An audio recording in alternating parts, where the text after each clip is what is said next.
Mandy. Appreciate everyone joining us today.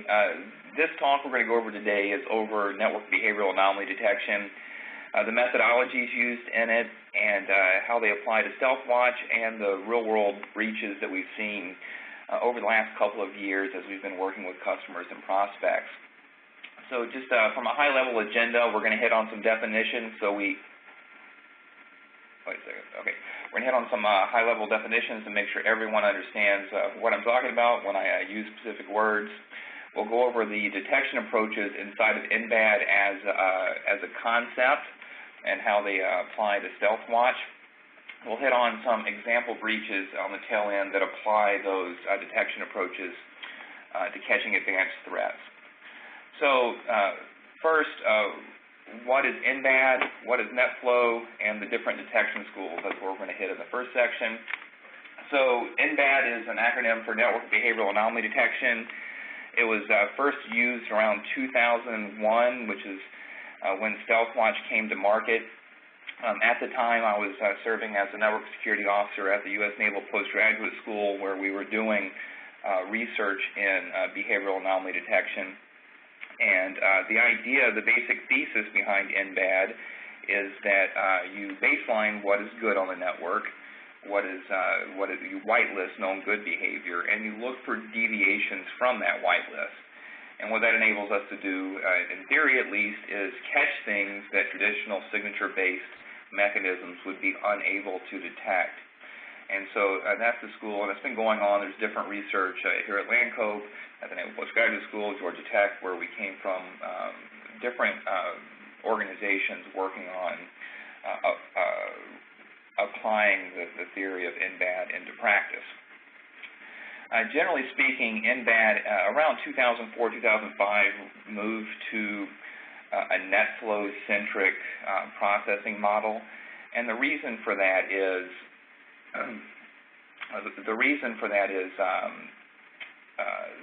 the way NBAD works is off of counters, off of metric-based calculations. So it doesn't really matter what's in a packet from an NBAD processing perspective, nearly as much as it matters how many of those types of packets are being observed in a given context. So NetFlow turned out to be a really great source of this. For one, it's less data being processed. Instead of having to deal with terabytes and terabytes of data, you're dealing with the metadata that represents those communications, which reduces the load and offers up increased scalability. But it also allowed us to quickly get very deep into the network by converting the routers and switches in an existing organization into probes.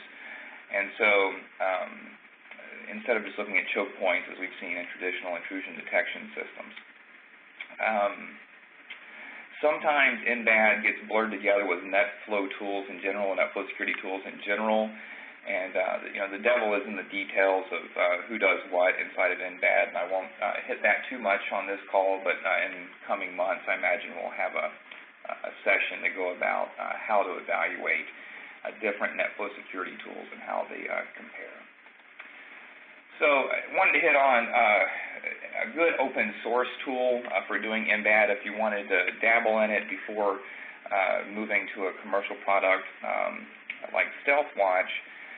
Carnegie Mellon, the CERT team there has a project called Silk, and so Silk is a way of processing, storing, and categorizing NetFlow data. And there is a library attached to Silk called PySilk, which is just short for Python Silk.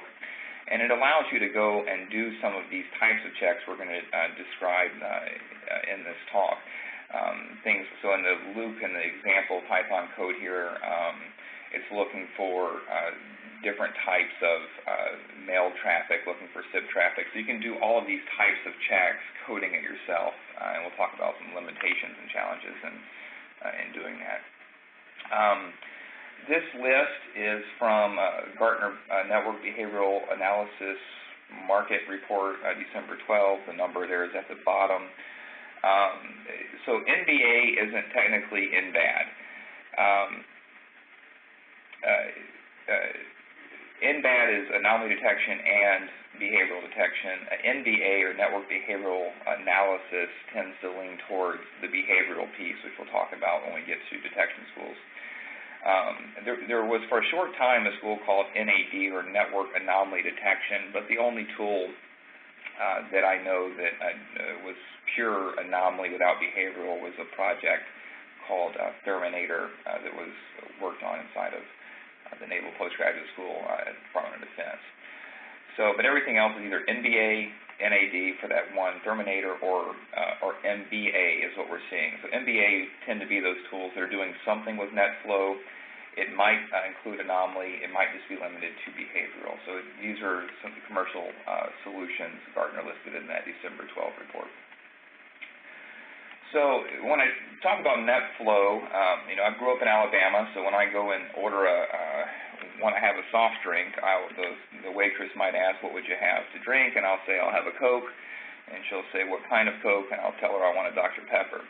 And so in much the same way, NetFlow is both a specific thing and it's also a category. So Cisco created NetFlow.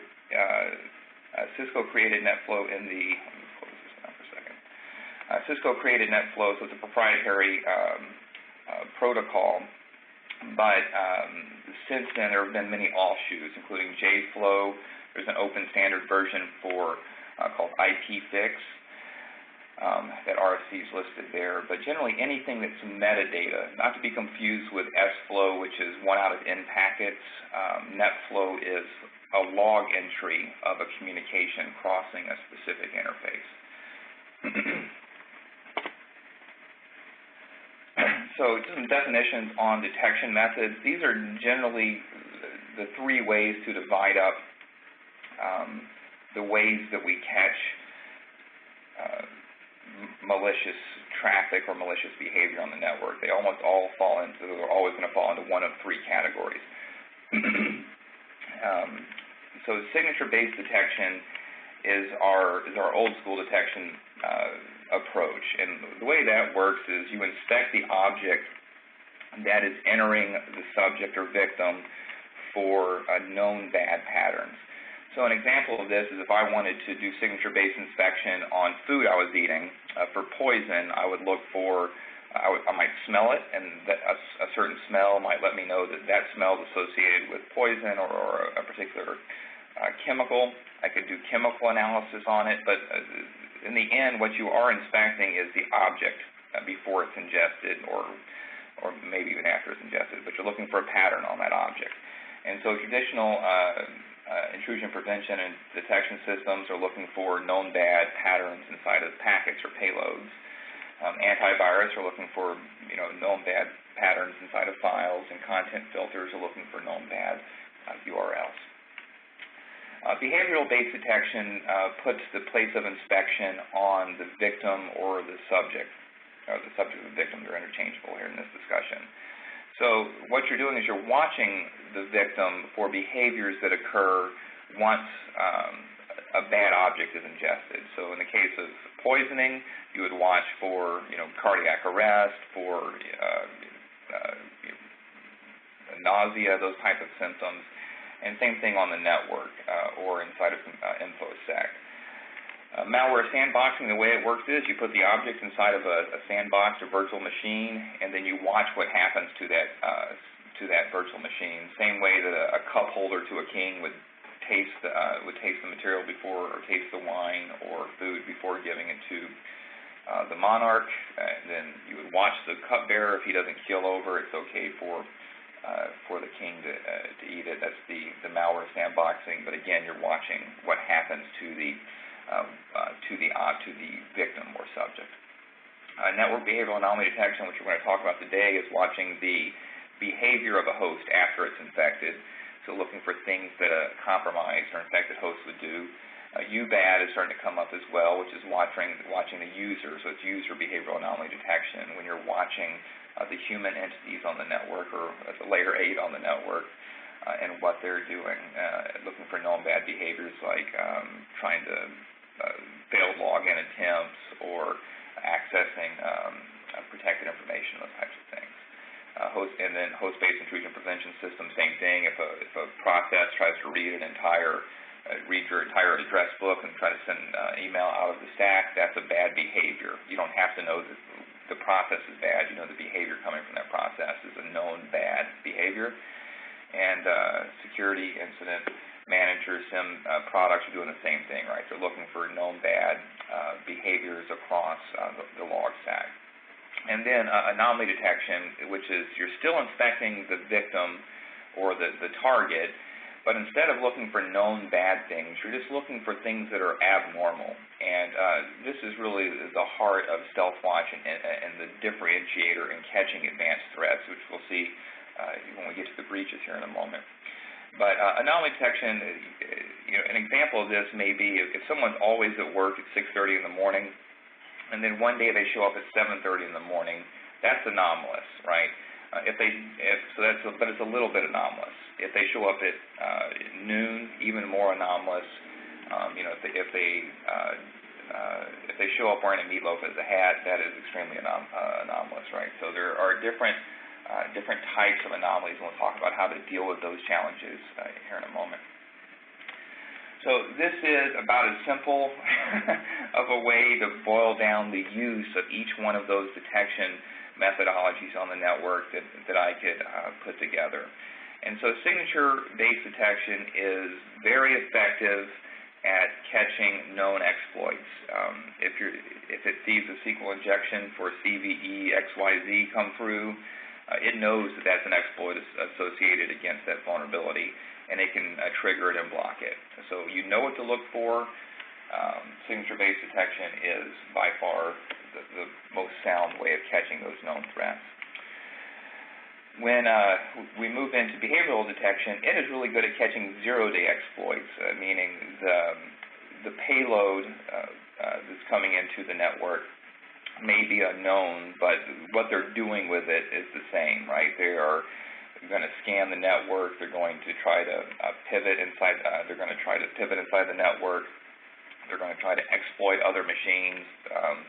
You're looking for the behavior because it doesn't really matter what the exploit is. The payload or what you do after the machine is exploited is sticking to normal. So behavioral-based detection tends to be very good, the best type of mechanism for catching zero-day exploits. This is why malware sandboxing has been very effective, because it's taking in those files that it's an unknown, untrusted file or packet, and then inspecting what happens, the behavior that happens once it's ingested. And then anomaly detection hits on really the hardest thing to catch when we talk about internal insider threats. What happens when you have a trusted administrator that decides to betray the organization? How then do we how do we catch them?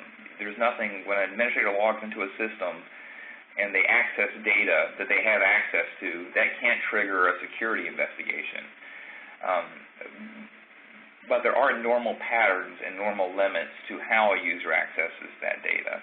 And so as an administrator starts pulling data down from multiple places across the network, as we saw with the Edward Snowden type of event, and then walks out with it, that's anomalous. It's not a bad behavior for an administrator to access those accounts, but there are thresholds and limits. There's a normal amount of access. So those are the three schools. And those credential abuse may not just be an insider threat. It may be an external attacker that has gained control of valid credentials through spear phishing, extortion, or other means. We've moved into a realm now where the only way, you don't have to just use, cyber criminals don't just have to use cyber attacks. Cyber criminals are criminals, and they can do blackmail, they can kidnap. Any of those things that criminals in the past have been able to do, those methods are available to what we have traditionally called cyber criminals. They're all just criminals. So let's talk about how those schools of approach apply to NBAD. So signature-based detection inside of NBAD technologies have some challenges. One is we're dealing with metadata, and signature-based detection tends to be most effective when we are looking at the details, right? The payload, you're going very deep. So there are going to be some things in NBAD that, signature isn't the wheelhouse of NBAD. You're going to have other tools in the architecture that are going to deal with this. But still, there's a good bit that can be done. One of the most important is segmentation enforcement. And the reason that this sits on NBAD is the deep visibility. It's going to be very difficult to put probes everywhere inside the network. For instance, between POS machines and web servers, you should be able to see that traffic, or POS machines to other POS machines.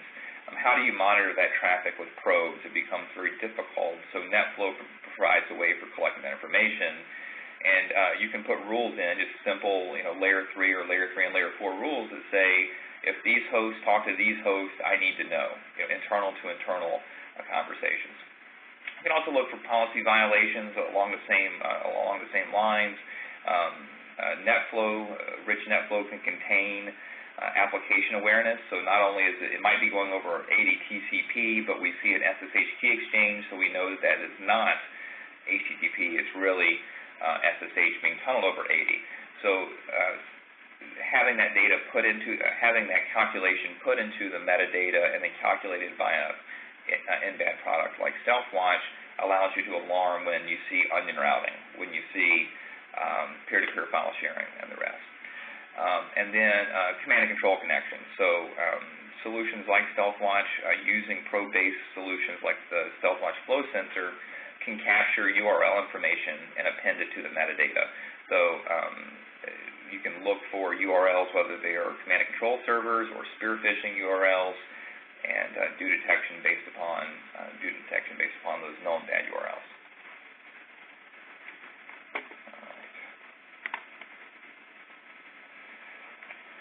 So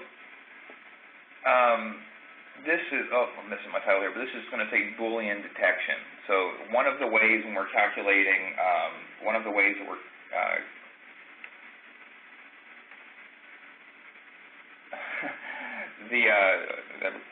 I'll come back to the questions here in a second, but there are some good questions coming up.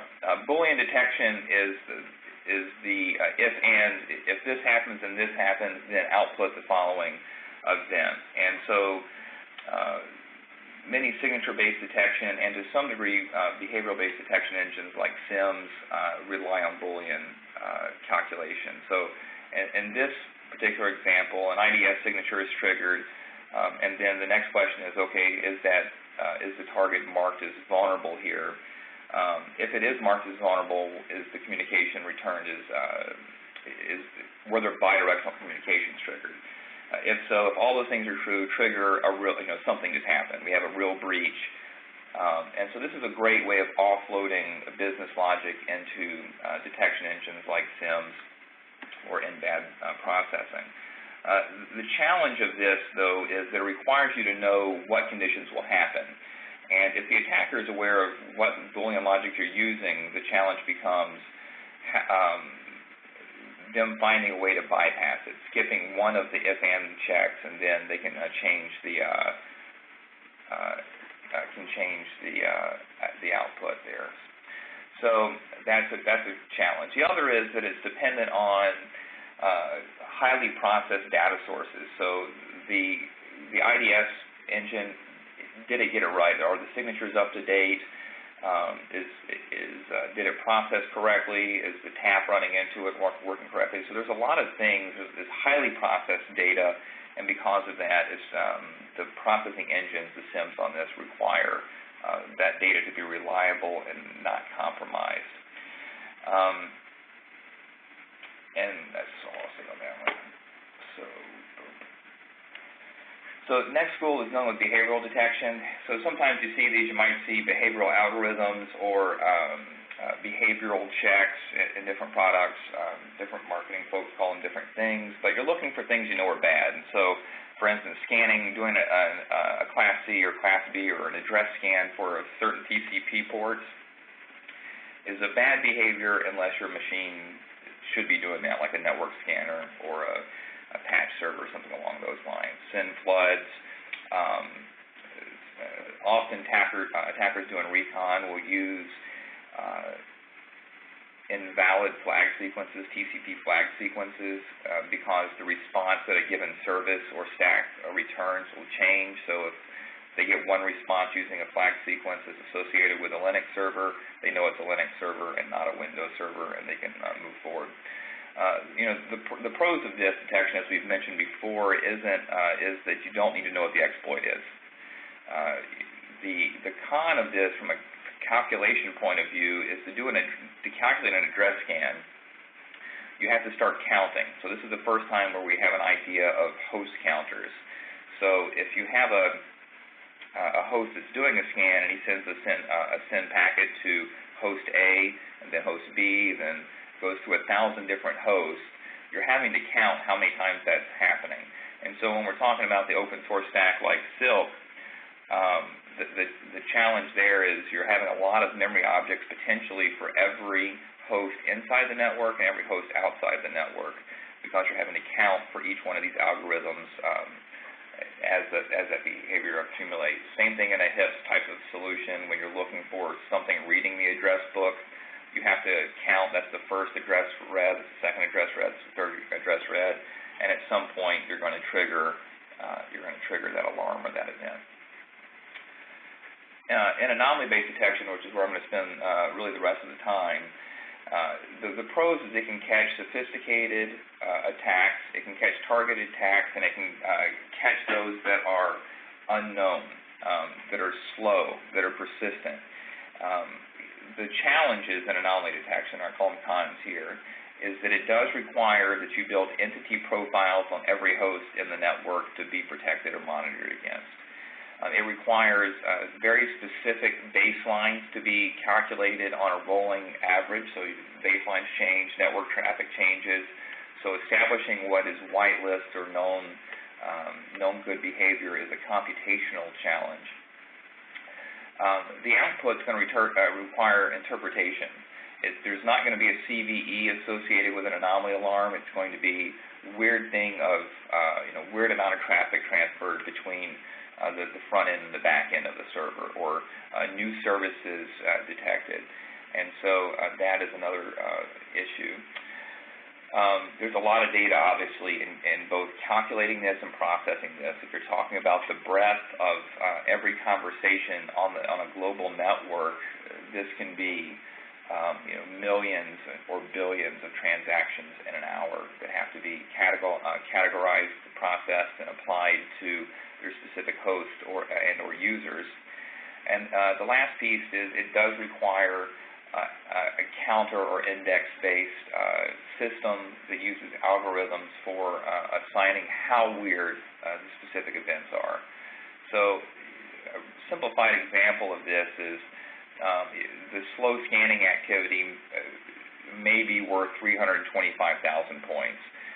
The abnormal, meaning connections that type of host has never made before, may be worth 425K, and then pivoting after that may be worth another 400K.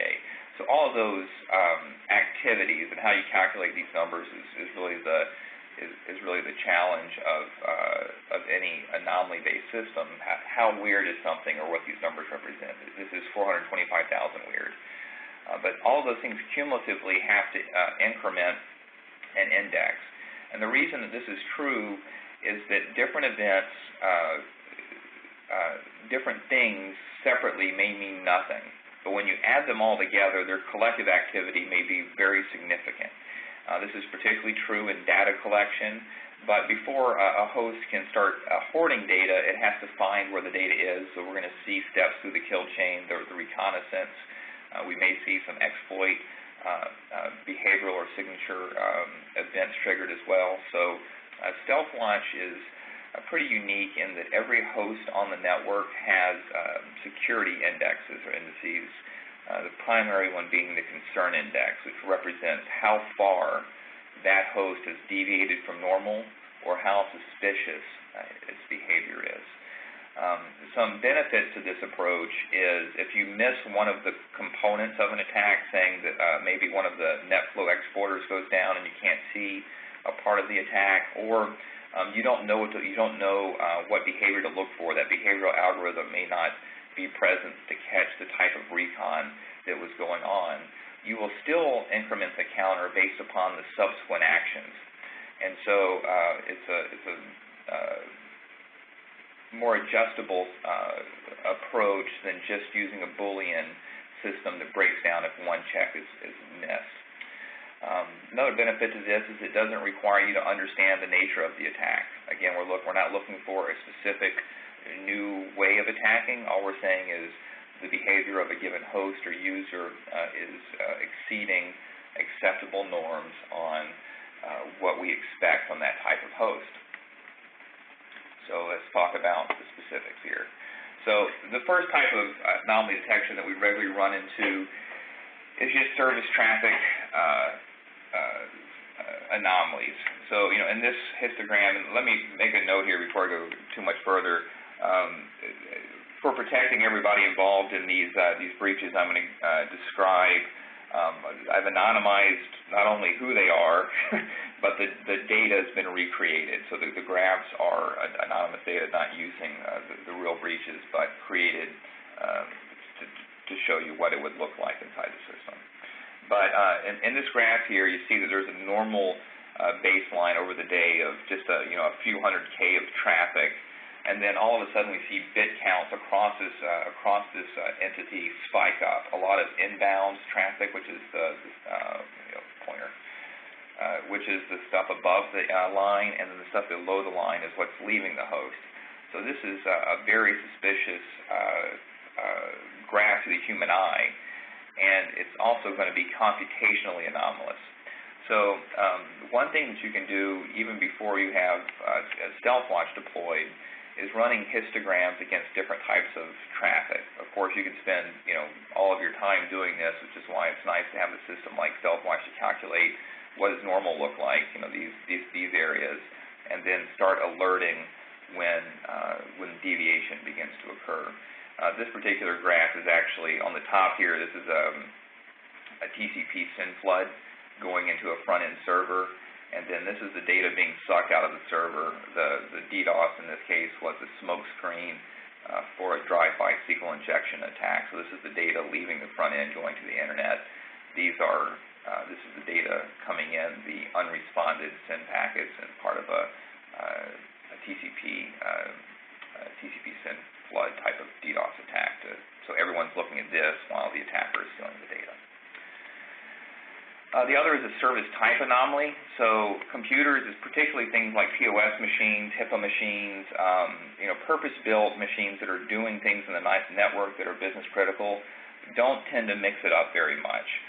If a POS machine is doing POS transactions all day long, and it's not going to say, let's mix it up and try out SSH, or let's go watch YouTube. It's going to do what it does all day long with some minor deviations. In this graph here, what we're showing is there is classified HTTPS traffic, which means the NetFlow is showing that the traffic in blue is definitely HTTPS traffic. We saw an SSL key exchange in that the type of traffic is definitely HTTPS. But then we see traffic on the same ports, HTTPS being 443 TCP, but it's not registering as HTTPS traffic, so it's something else trying to be pushed over 443. So when we start seeing this, of course, this is obviously anomalous to the human eye, and also very anomalous to sophisticated NBAD technologies. Geographical anomalies. So if you do a lot of business in specific geographies, you're going to see baselines of traffic across those geographies, but when you start seeing, in this case, 350 meg leaving your network going to the Ukraine, that's a geographical type of anomaly, right? Time of day. So if we see most of our traffic during one type of day, and then we start seeing big peaks or changes in time of day traffic, that is also going to be another type of anomaly to look for. And then looking at user anomaly, when a user is in Atlanta and then,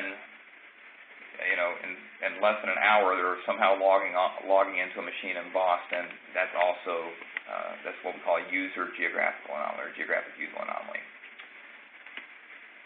This is an example of an Edward Snowden type of event, where the user logged into this IP address, and I think I've blurred out the username here as well, is expected to transfer less than 100 megs of data from internal sources. So logging into FTP servers, SQL servers, and gathering information, this type of host, which was an administrator's machine, is expected to do a rate of less than 100 megs per day.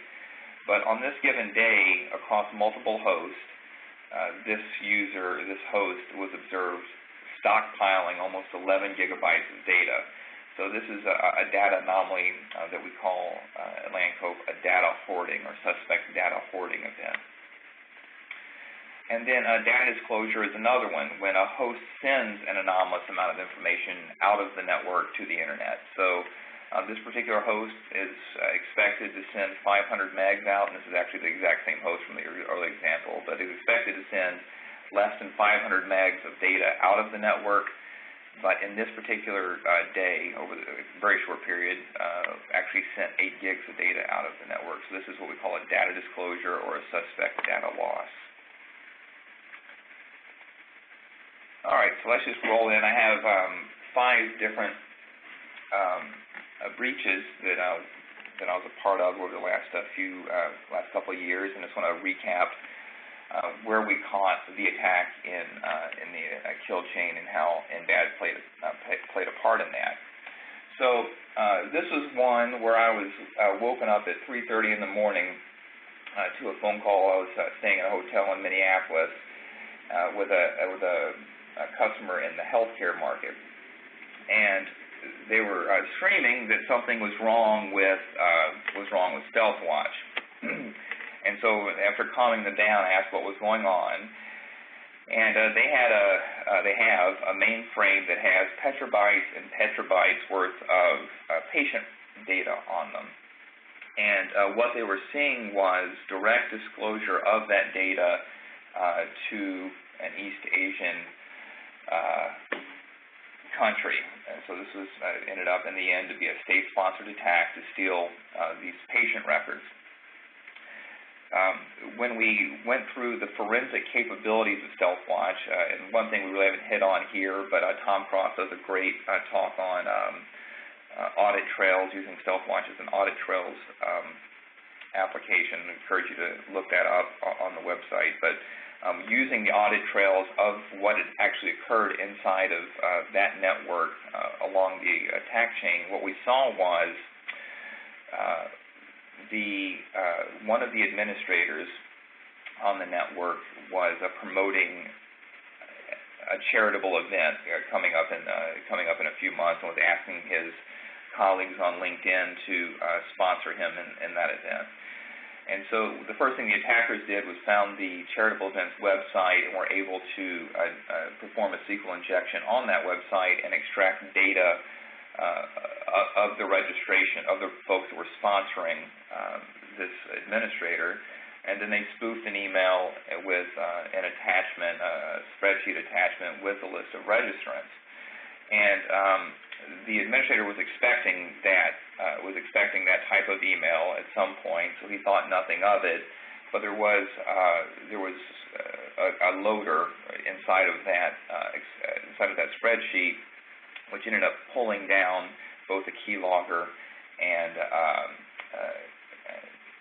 a control channel to his machine. So as he was logging into the infrastructure, those credentials were being sent out to the attacking organization. And what happened, the reason the organization thought that something was wrong with NetFlow was they had built very tight segmentation around those mainframes, around those data stores. And it was, from a routing perspective and firewall perspective, impossible to access that data except from a couple of very protected subnetworks. And so when they were seeing the data leaving, StealthWatch was alerting or alarming that data that should not leave the segment going to other segments is leaving the entire network. So it was anomalous from a data loss perspective, and it was anomalous from a segmentation enforcement perspective. And because of that, they were alarmed and woken up. And the way that the attackers were able to pull that off is they actually just changed routes inside the network actually spun up L2TP tunnels for extracting the data. So on the upside, at least they encrypted the data while it was in transit. So they must have had some type of HIPAA awareness. So on this graph, this is a re-representation of what was going on, but they were getting alarmed because nothing should ever happen here. And then nothing has ever happened. And it was anomalous, for one, for the large transfer rates that were occurring. But it was also a direct signature policy violation, because we had programmed in what their compliance policy looks like from a segmentation point of view, and then this traffic was in direct violation of that.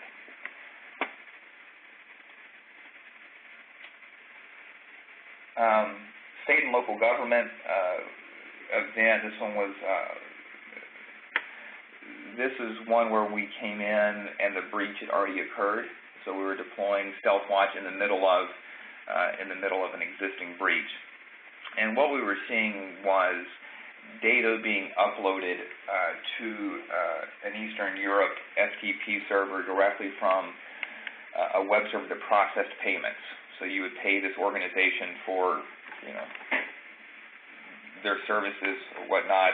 And the way that this had happened was it was running on a Cold Fusion web server that had a vulnerability. That vulnerability was exploited, and the attackers ended up recoding or updating the code on that web server application so that when credit card information was presented, it was sent out to the tokenized processor, credit card processor, but the information was scrubbed in parallel to that, cached on that server, and then periodic uploads were made. And so, and this, of course, this is organized crime, stealing credit card information for profit. The methods we caught were one, again, this is a geographical anomaly. That particular local government does not do any business in that Eastern Europe country. They have there's no taxpayers, there's no citizenry. That was very anomalous from a geographic point of view. It was also anomalous from a traffic anomaly point of view, meaning that a web server doesn't normally do FTP uploads. So both of those things were very easy and quick to catch using an anomaly-based system as you looked at what do normal credit card web servers look like in general, but also specifically inside of that organization. And it was very clear very quickly that there was a problem there, right? So the geographic high uploads over FTP, leaving the network, going to geographically strange areas. Another state-sponsored attack came from an agricultural customer. The attacking nation apparently wanted some trade secret information from that agricultural company. And this one was also interesting in that it started with a spearfish of admittedly not so smart administrator. The spearfishing campaign was actually even pretty lame, but in retrospect, but it resonated with that particular administrator. He was targeted via social media, it looks like. He was the standard, you need to change your password, and how he did not know that was not the password portal, I do not know, but anyway, he changed his password. And it was actually funny because he reported that the portal wouldn't accept his first password change because it wasn't complex enough. And so then he got one that was complex enough, and then the attackers went in with his old password that he provided during that process, logged in via their VPN solution, then changed his password to the one that he just submitted to the web to the form. And then the first thing they did is they got access to monitoring and scanning servers, so the machines inside the network that inventory assets. There were about 13 of these. And then once these machines were compromised, once they were compromised using those administrative credentials, they used those as places to recon the network and stage the data. And this is one where we caught in mid-breach as well. We started doing the monitoring as the connections were there were already VPN connections going on. We didn't catch the spearfish. The spearfish was revealed later on. And then they would just do direct exfiltration right off of those monitoring servers out to other staging servers. And so, a couple of things in here that were useful, or a couple of things that were easy to catch here were geographic traffic again. This was going to a place on the internet where it shouldn't. Geographical user anomaly, that the fact that this administrator was somehow half a world away at the same time that he was in the Midwest location. Traffic anomaly and traffic services that I'll have listed here, in that those monitoring servers should not have been doing outbound data exfiltration. That was very strange. That was a new type of behavior on those particular monitoring servers. So that one was pretty easy to catch as well from an anomaly perspective, even though there was no exploit in that to catch outside of the spearfish. And so, internally, the monitoring servers were doing recon, looking for file shares, so that was easy to see. The geographical anomaly, we've already seen that graph as well, but data going to East Asia again. Again, just looking at anomalous and behavioral transfers. Higher ed, higher education, I've come from that space, and you have the challenge of having open networks. In this case, there was more than a Class B of public IP space with neither NAT nor firewalls in place. And the attacker was attempting to brute force an exposed RDP server that had sensitive research information on it. And so the way that this was caught was, one, again, service type, because the way that an RDP communication normally looks shifted, meaning normally the client bytes are very small on an RDP conversation. The client does a lot less talking. It has a screen streaming back. But what we're seeing is very high client bytes going across RDP, which was showing that it was sending way too much data as it's trying to do a brute force login. And then the location, again, that it logged into was geographically strange. There should not be any RDP conversations coming from that part of the world. So that's really my last example. I want to be conscious we have time to go through questions, because I see the box is filling up with them. But again, this is a service type anomaly. That was the spike there, or simulation of it, that showed the change in profile.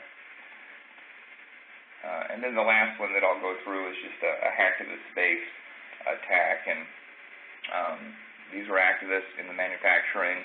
They wanted to steal credentials, post them, paste in, because of some comments that one of the executives at the organization had made.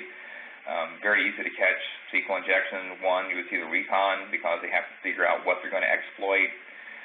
The traffic going from the front-end web servers to the internet is going to be anomalous. That traffic profile is going to be strange, and the data coming from the back end going to the front end was also anomalous in this conversation. So here we're seeing some events, and you notice the concern index is being incremented here based upon the scanning activity of the web service. This is the earliest part of the Recon.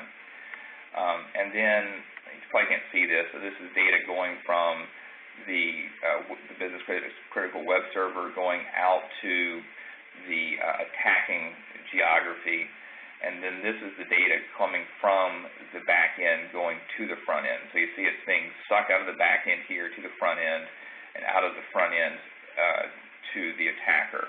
And so these rates, this is just a bit rate, so there are also bit counters involved here.